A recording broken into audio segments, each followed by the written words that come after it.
सरस्वती जी और उनकी बहू रश्मि के बीच एक दिन बहस छिड़ जाती है। आखिर किसका काम ज्यादा आसान है, बहू का या सास का? माँ जी, सास को काम ही क्या है, आपके सारे काम उंगलियों पे तो हो जाते हैं। कुछ भी। हाँ, हिसाब तो उंगलियों पे ही हो जाता है ना।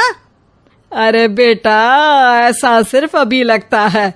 जो मुझे करना पड़ता है ना, वो तुझे करना पड़े तो समझ आएगा कि असली काम का पहाड़ कैसा होता है। ठेले बराबर वजन भी नहीं है आपके काम में, और बात पहाड़ों के वजन की कर रही हैं आप। तू ऐसा करती ही क्या है घर में बेटा, ये तो बता मुझे। मैं थोड़ी ना कुछ करती हूँ, सब जादू से हो रहा है इस घर में। अरे एक दिन मेरा काम करोगी तो समझ आएगा। Okay okay, shut up. कल से मैं घर के काम करूंगी और तू मेरी जगह हर चीज का हिसाब रखना, ठीक है? ठीक है, ये भी कर लेते हैं। ये सास बहू की डील के बारे में रश्मि के पति अमन को नहीं पता था और ना ही अमन के पिताजी सुरेश जी को। पर गेहूं के साथ साथ जैसे घुन भी पिस जाता है, ये दोनों भी पीसने वाले थे।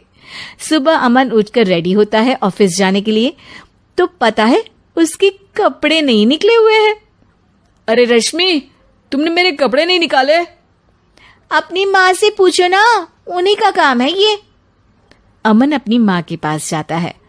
अब मेरे कपड़े आज आप देने वाले हो क्या माँ? हाँ, देना तो मुझे ही चाहिए, पर तेरी बहू ने कपड़े धोने ही नहीं डाले, तो कोई भी धुला हुआ कपड़ा नहीं है बेटा। हैं? ऐसा क्यों?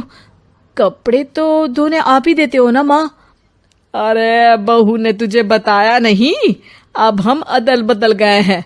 मैं अब बहू और तेरी बीवी सास। अमन परेशान हो गया।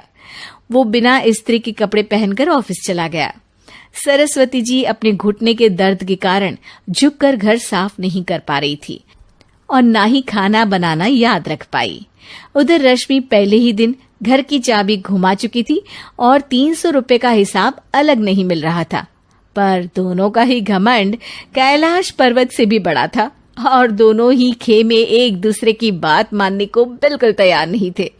शाम को जब सुरेश जी और अमन खाना खाने बैठते हैं तो सरस्वती जी उनके सामने गाजर और पपीते लाकर रख देती हैं। अरे माँ, ये क्या है? ख्याली पुलाव के साथ सलाद। माँ जी खाना बनाना भूल गई लगता है। अरे एक एक चमन्नी का हिसाब है मेरे पास, खाना बनाना कैसे भूल जाऊंगी?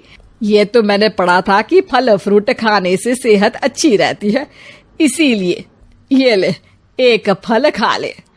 रात को सुरेश जी और अमन अपनी मीटिंग बिठाते हैं अकेले में। बाबूजी, इनकी लड़ाई के कारण ना हमें ठीक से खाना मिल रहा है, उल्टा घर के सारे काम रुक गए हैं।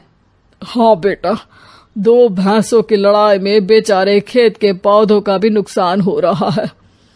पर पापा, क्या बताऊं आपको, मैंने माँ को इस महीने की 2 तारीख को बिजली के बिल के पैसे दिए थे। आज बिल भरने के लिए मांगने गया तो पता चला कि रश्मि उन पैसों से गैस सिलेंडर ले आई। अच्छा, तो सिलेंडर के पैसों का क्या हुआ? अब सिलेंडर के तो कोई पैसे नहीं थे बाबूजी, हमारे घर पर गैस की पाइपलाइन लगी है ना। बेटा, इन दोनों का कुछ करना पड़ेगा, नहीं तो अपने घमंड के चक्कर में पूरा घर बर्बाद कर डालेंगे ये दोनों। अमन और सुरेश जी काफी सोच विचार के बाद एक निष्कर्ष पर पहुंचते हैं।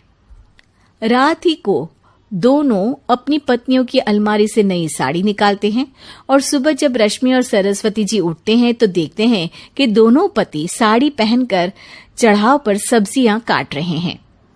अरे ये सब क्या हो रहा है? क्या हो रहा है मतलब? आप दोनों अदल बदल हो सकते हो तो हम क्यों नहीं? अरे क्या मतलब?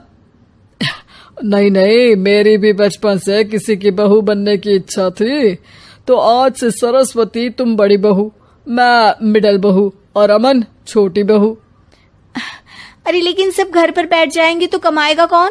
ये घर कैसे चलेगा? अब वो तो भैया या बाकी लोग जाने, अब हमने भी अदल बदल कर ही लिया है तो कुछ नहीं हो सकता। रश्मि और सरस्वती जी को समझ में आ जाता है